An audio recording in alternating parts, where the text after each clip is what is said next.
ఏంటంటే ఎవరైనా మంత్రి పదవులు అడుగుతా ఉంటారు.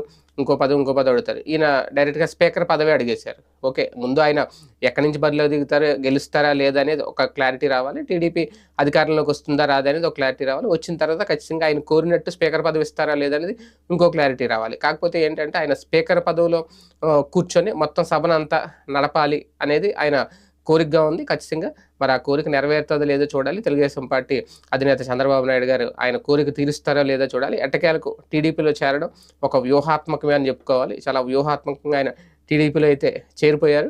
తర్వాత ఇప్పుడు ఆయన ఉండి నుంచి బరిలో దిగబోతున్నారని ప్రచారం జరుగుతుంది. ఇంకా టికెట్ కన్ఫర్మేషన్ కాలేదు కాబట్టి ఈరోజు రేపు కన్ఫర్మ్ చేస్తే అక్కడ ఉన్న ఆల్రెడీ మంత్రి రామరాజుని ఎక్కడ షిఫ్ట్ చేస్తారు, ఈయనకి ఇస్తారా లేదా, ఇప్పటికి అక్కడ శివరామరాజు ఆయన అక్కడ ఆల్రెడీ రెబల్‌గా బరిలోకి దిగే ప్రయత్నం చేస్తున్న నేపథ్యంలో ఒక టఫ్ ఫైట్ అయితే ఖచ్చితంగా ఉంటుంది. రఘురామకృష్ణరాజు ఉండి నుంచి బరిలోకి దిగితే ఏం జరుగుద్దో చూద్దాం.